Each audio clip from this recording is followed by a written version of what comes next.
mean, some of it's justified. MK Ultra. MK They were just giving people LSD. They were keeping them up all night. People died. So if there is a conspiracy in this episode that we say, and then, in 10 years when you're listening to this show and it's true, don't blame us because some conspiracies are real. It's going to be so fun when people are listening to us in 10 years. Yeah, we'll be so good at this.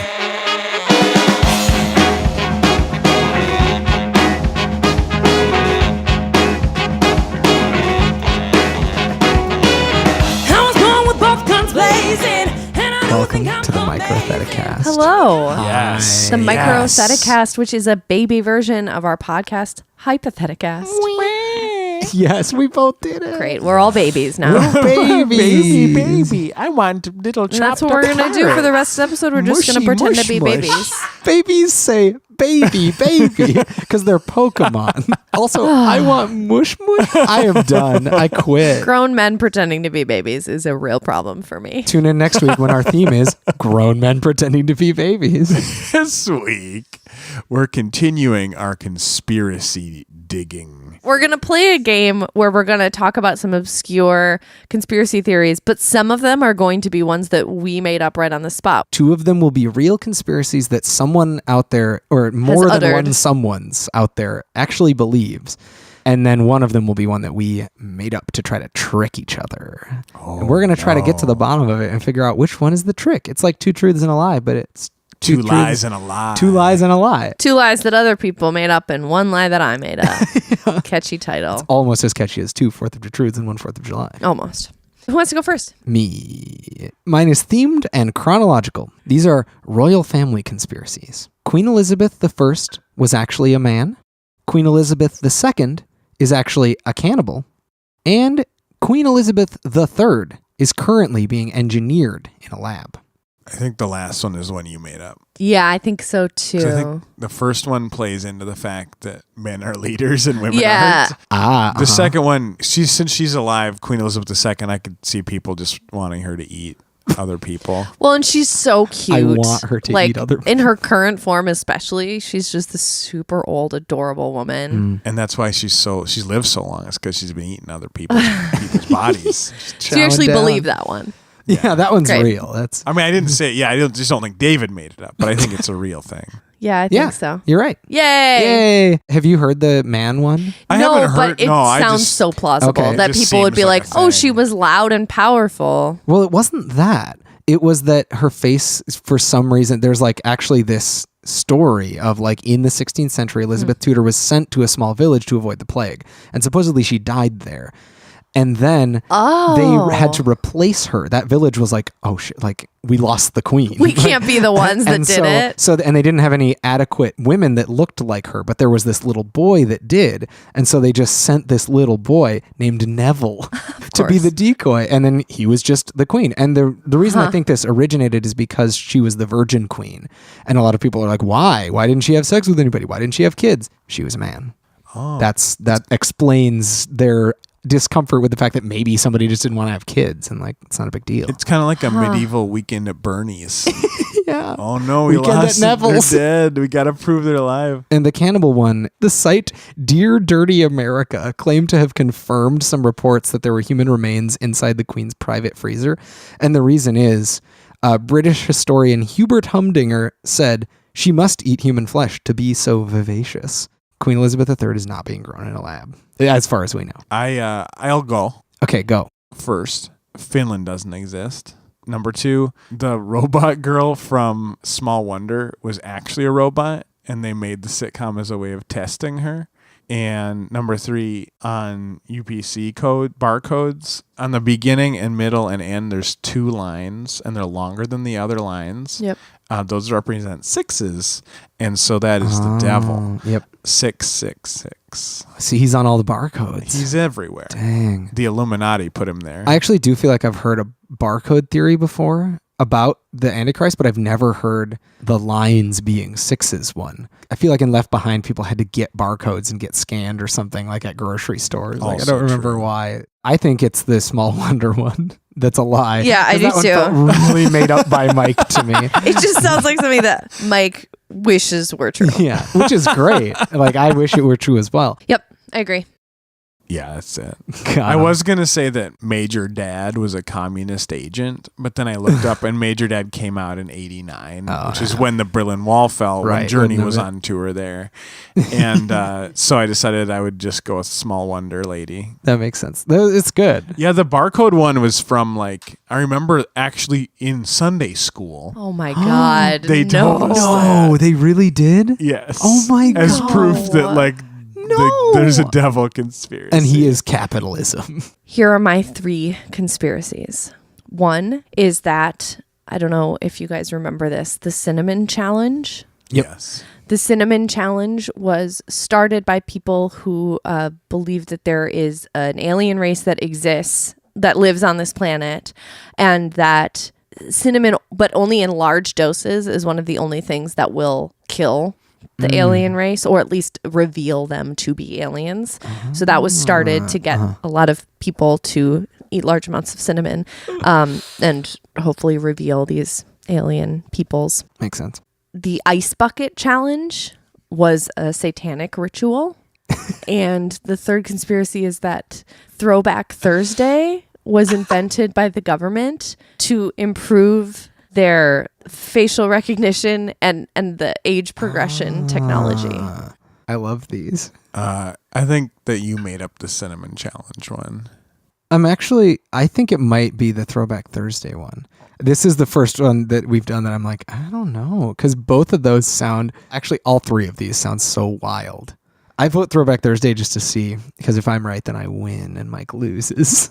Good motivation. Mike is right. I Okay, made up the Cinnamon Challenge one. That's fair. I wish I could have gotten a more concise way to word it. I think Sure. that was my problem. That is often the problem. I mean, it's not hard for me to think people thinking that Ice Bucket Challenge is Yeah, let me see if I get. I have a little thing. I saw that one too, which is why I didn't guess it. Several critics took to YouTube hoping to reveal the true motivations behind the challenge, with many of them claiming the ALS benefit was a ritual purification cleansing for what could be the largest human sacrifice in history, part of a hidden Illuminati code passed down by Satan himself. Yeah, Satan. Straight from the mouth of Satan, folks. Okay, it's my turn, right? Yes. Yeah. First, the Israeli government has a pack of wild boars and pigs directed to destroy produce and intimidate Palestinian farmers. The Israeli government has a pack of rigorously trained squirrels used to monitor Palestinian villages by camera and drop tiny packets of intelligence in precise locations. And the Israeli government has a pack of GPS-equipped sharks that they use against their enemies and to damage tourism in Egypt. Those are all so insane. I think you made up the boars one, because I think boars are one of your favorite animals. You just wanted to talk I about think boars. he made up the squirrel one because training squirrels is absurd. I mean, I guess maybe training boars is also absurd, but I feel like it's more believable. I'm not gonna tell you more you're people wrong, but- would be like, more people I think would be like, oh yeah, you could train a boar than a squirrel. Emily, you're right. I made up the squirrels one. Yes. I just love the idea that they have drop boxes where they're like, here's an acorn for I do you, love that. KGB. And honestly, if we were able to like hook up like cameras somehow, Yeah, that's what I was thinking. It'd be nice. it wouldn't be the worst idea. Yeah, but there is a whole Wikipedia page of things that Palestine thinks Israel is doing with animals to them. The boars one is real and the sharks one is real. Like those are things Insane. that they have been accused of by no one, by like people that speak in public. The GPS sharks to attack people. That one is- because there was a series of shark attacks off the coast of Egypt in 2010, and a South Sinai official blamed Israel's government. They also included that they probably had robot dolphins in that one, so there's just a lot going on. But the boars is also real. They were sent to destroy agricultural fields, allegedly. Yeah. The best quote is, "Every night they release wild pigs against us." That was Sounds like said. someone who has a lot of other issues in their life that they should maybe. That was Blame it said on those by wild pigs. Palestinian Authority President Mahmoud Abbas. He said that. It's just nuts. What do you got, Mike? These are all related to Antarctica. Ooh. So Antarctica houses secret Nazi UFO bunkers. Mm-hmm. Antarctica houses Walt Disney's frozen head. Ooh. Antarctica houses not live, but like organic dinosaur tissue samples that they've found frozen in the ice there, and they haven't told people about it. Sweet. Honestly, I feel like all three of these are true, that somebody believe. Like the Nazi UFO bunker one is too many things, but at the same time, a lot of conspiracies are like, it's Nazis and also the government and also UFOs and also ghosts. I think it's I think you made up Walt Disney's frozen head. Yeah, because I feel like I don't understand why people would believe that it's there. Right. Like it's small. You could put it under your bed. And it's like we have freezers. Like you don't need to put it in Antarctica. The motivation of it needing to be so far away is It was the dinosaurs. It was. That one felt I more mean, made that up, one but actually, like, probably someone out there that thinks it, but I didn't find that online. Right. Nice. Yeah. So someone does believe that Walt Disney's I frozen guess head is I in think Antarctica. it's Antarctica is Why? just a place to put secret stuff. I guess. Yeah. There's a whole thing about like there actually being like a battle during World War II, not with UFOs, but with Nazis in the U.S. at Antarctica, because there was like a carrier that sunk there during training exercises. Sure, yeah. My next three conspiracies. One is that Stephen King killed Stanley Kubrick because he didn't like the Shining movie. Killed him. The other is that Stephen King's is in the Illuminati, and his books contain subliminal messages to brainwash people into doing what the Illuminati wants them to do. Sure. The other is that Stephen King shot John Lennon. Oh, dang. I feel like I've heard one of these before and I don't remember which one it is. There are theories about who shot John Lennon, and it's like any celebrity. God, I don't remember if Stephen King was one of them. I think it's that he shot John Lennon. The Stanley Kubrick thing is like, I mean, that's just a very logical extension of the fact that Stanley Kubrick died. Although he died in the 90s. He died later. So Stephen King that's really a long sat on it for a while. Yeah, he was really like, should I? Yeah, I'm going to hit him with a copy of It. That's my biggest book. Bam. That was what The Grudge 2 was all about. Nobody saw it, but it was just about Stephen King wasn't about holding a ghosts. grudge It was for a really just about long Stephen time. King. I think you made up the Illuminati one. David's right this time. Yes. Oh my God. Stephen King shot John Lennon is a real thing that people... Why do they think that? I have no idea, actually. It's just on this list. I mean, I think people come up with conspiracy theories like we did in our last episode, where they just pull names out of a hat and they're like, this person did this to this person. Yeah. Yeah. You know how on Twitter you have people that you like talking to each other and you see that and it's kind of nice? I think this one is just kind of like, I like Stephen King and I like John Lennon. Yeah. How could they hang out? Oh, maybe he murdered him. That could be how they're related. I like all these things, and now I told a story about him. So there's a whole website called LennonMurderTruth.com. Oh, good. And the Stephen Very King legitimate. thing is just in the footnotes and new development section, so I don't really know what that means, but it is basically a free-form essay. The first sentence is, Stephen King is a murderer. He shot John Lennon in the back like the coward he is and stole a musical/political genius from all of you. He ruined your world deliberately, and now you are living in the nightmare he has created for you. Apparently, the closest he ever came to denying any claim was in 1994 in Santa Cruz, California, when a girl asked him if he killed John Lennon. He said, no. Dramatic long pause. Comment. Couldn't just say no. Oh my God. I like that their evidence is that he has rarely denied it. He Yeah. has rarely denied that he shot John Lennon. He almost never does. Stephen says he King is not doesn't. speaking out about his not killing John Lennon, so clearly he has Therefore, done so. Yeah, silence is guilt. If you want to find us on the internet, you can find us on Facebook. Yeah. We post a lot of fun questions on there, and sometimes we're looking for Would You Rathers. We would love to hear those from you. You could also find us on Twitter, where we do much the same. We are on Instagram, Hypotheticast_IG, and you could email us at hypotheticast@gmail.com. And we also have a website, hypotheticast.club. Club it up and review us on iTunes and any podcast app that you like. And just tell other people about us. That's a good way of getting the word out. Thanks to Jane James and the Hunger for the song Killing It. It's from their album Raw, and it's our theme song. Thanks to Christian Hagen for his logo.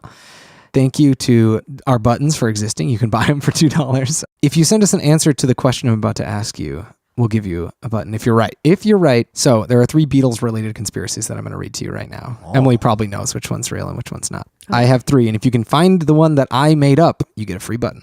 There is supposedly a Beatles album called Everyday Chemistry from an alternate universe in which the group never broke up, given to us by an interdimensional visitor.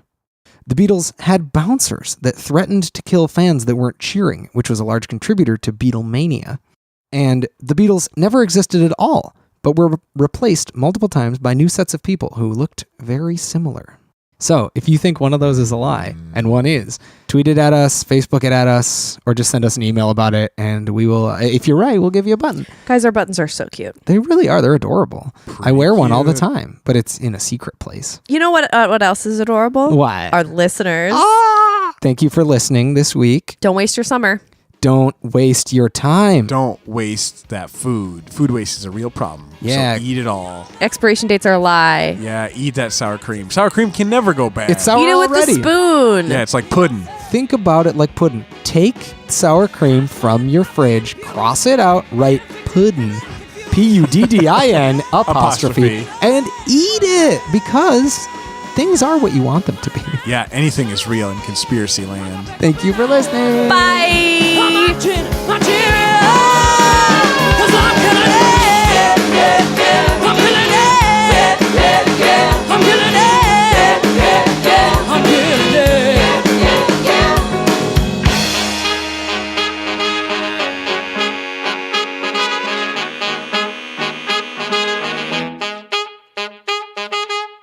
Puddin.